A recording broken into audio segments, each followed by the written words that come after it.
আমি সিএসসি সঞ্জীব গোয়েঙ্কার সাথেও কথা বলেছি। আমি পরিষ্কার সঞ্জীবকে বললাম, সঞ্জীব দেখো, তোমাদের ইলেকট্রিকের সব লোকেরা কাজকর্ম করছে, তারা কিন্তু তারগুলো ঠিক করে রাখে না। এর আগেও হাওড়া একটা ঘটনা ঘটেছে, বারবার আমি বলেছি তোমরা সতর্কতা নাও, কিন্তু সতর্কভাবে কাজ করছে না। তুমি নিজে এটাকে মনিটরিং করে দেখো, এইভাবে মানুষের প্রাণ না যায়।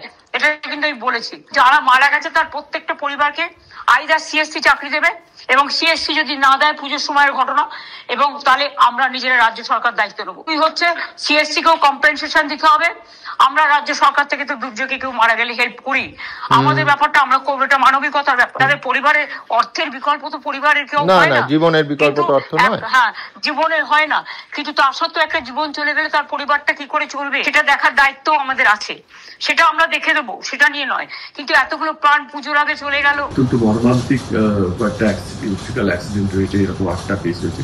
এই 8টা কেসকে আমরা দেখেছি একটু ডিপ ডাইভ ইনভেস্টিগেশন করে, যে প্রায় এর মধ্যে 5টা বাড়ির তাদের নিজস্ব ওয়্যারিং থেকে তার ইনসুলেশন খারাপ ছিল, শক খেয়ে হয়েছে। কোথাও একটা ফ্যাক্টরির ভিতরে কোনো একটা ইনসুলেশন শক খেয়েছিল, সেখানে একটা ওয়্যারিং থেকে হয়েছে। 2টো জায়গায় লাইট পোস্টে হাত দিয়ে হয়েছে। Street light post generally CSC এটা ওন করে না বা মেনটেন করে না। যেভাবে মাননীয় মুখ্যমন্ত্রী সমস্ত দায়ভার সিএসসির উপরে ছেড়ে দিতে চাইছেন, সঞ্জীব গোয়েঙ্কার উপরে ছেড়ে দিতে চাইছেন, এইভাবে দায়িত্ব ছেড়ে পালানো যায় না। বন্যা হলে বা প্রাকৃতিক দুর্যোগ হলে জল জমবে, এটা অত্যন্ত স্বাভাবিক, সব শহরেই জমে। আমরা তার জন্য এই মুহূর্তে কাউকে দোষারোপ করছি না, কিন্তু প্রশ্ন হচ্ছে ব্যাঙ্গালোরেও তো জল জমে, কিছুদিন আগে হায়দ্রাবাদে জল জমেছিল। কোথাও তো আমরা দেখিনি যে ইলেকট্রিকের তার ছিঁড়ে মানুষের মৃত্যু ঘটছে। কেন কলকাতাতে বারবার হয়? কলকাতা জুড়ে এই যে অব্যবস্থা, এর জন্য দায়ী কে? এই সঞ্জীব গোয়েঙ্কাদের সাথে সম্পর্কটা কারা রাখে? কারা সঞ্জীব গোয়েঙ্কাদের কাছ থেকে ভোটের সময় টাকা নেয়? এই প্রশ্নগুলো এখন উঠলে পড়ে, তখন কিন্তু মাননীয় মুখ্যমন্ত্রী জবাব দিতে পারবেন না, পালাবেন। সেজন্য দায়ভারটা নিতে শিখুন। সবসময় লোকের ঘাড়ে দায় চাপিয়ে দেবেন। কলকাতা পুরসভার পক্ষ থেকে কোথাও ম্যানহোল খুলে দিয়ে, কোথাও বা আবার অটো জেট এনে ইতিমধ্যেই সেই জল পাম্প করে তোলার ব্যবস্থা করা হচ্ছে, কিন্তু পরিস্থিতি এখনো সবটা স্বাভাবিক হয়নি। কতদিন সময় লাগবে বা আজকের গোটা দিনের মধ্যে আদৌ পরিস্থিতি স্বাভাবিক হবে কিনা সেই প্রশ্নই কিন্তু সব থেকে বড় হয়ে দেখা দিচ্ছে। তার মধ্যে কিন্তু আবার নতুন করে দুর্যোগের ভ্রুকুটি রয়েছে। আগামীকাল নতুন করে বঙ্গোপসাগরে নিম্নচাপ তৈরি হতে হবে, এমনটাই বলছে আলিপুর আবহাওয়া দপ্তর, এবং সেক্ষেত্রে শনিবার থেকে কিন্তু ভারী বৃষ্টির সম্ভাবনা রয়েছে। আর তাতেই কিন্তু এখন চিন্তায় রয়েছেন শহরবাসী। ইতিমধ্যেই যে পরিমাণ জল জমে রয়েছে, সেই জল কমার আগে যদি ফের নতুন করে বৃষ্টি শুরু হয়ে যায় তাহলে কি হবে?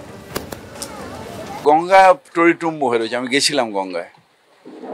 ওই দিক থেকে ঝাড়খণ্ড সব জায়গা দিয়ে জলটা এসে ভরে যাচ্ছে। আর আমাদের যে এই যে কানালগুলো, এই ক্যানালগুলো তো গঙ্গায় গিয়ে পড়বে। এবার গঙ্গা যদি জল না নিতে পারে, তাহলে এই ক্যানালগুলো জলটা ফেলবে কোথায়? তার মধ্যে ওই সব জায়গায় এই যে প্লাস্টিক জমে রয়েছে, এগুলো তো দেখে পরিষ্কার করেছে, কিন্তু রোজ ওই রাত্রিরে কেউ ফেলে দেয়। সকালবেলা ন্যাচারালি এই বৃষ্টিতে পৌরসভার কর্মীরা কাজ করতে পারেনি। এটা রেগুলার হ্যাবিট হচ্ছে যে আমি আমার বাড়ির নোংরাটাকে নেব, নিয়ে ফেলে দেবো রাস্তায়। জল জমার সব থেকে বড় কারণ জল নিষ্কাশনের ব্যবস্থা সব বন্ধ। সেই বন্ধের একটা বড় কারণ গোটা কলকাতা আজ প্রমোটার রাজেদের দখলে। কলকাতায় প্রমোটার রাজ, তৃণমূলের আশ্রয়ে আজ সর্বত্র ফলে ফুলে প্রস্ফুটিত। যে ব্যবস্থা আছে সেই ব্যবস্থাটাকে প্রতিনিয়ত রক্ষণাবেক্ষণ করা, তার সুস্বাস্থ্য বজায় রাখা, সেই কাজটা হয়নি। লাগোয়া গঙ্গারও ঠিকমতো ড্রেজিং হয় না। এই সমস্ত কারণেই কিন্তু আজকের এই দুর্ভোগ। সবচেয়ে বড় ভুল কি হয়েছিলেন জানেন? যে পুরমন্ত্রী এবং মেয়র একই লোক। এটা কিন্তু একটা প্রশাসনিক দায়বদ্ধতার ক্ষেত্রে ঘাটতি। কে কাকে দেখবে?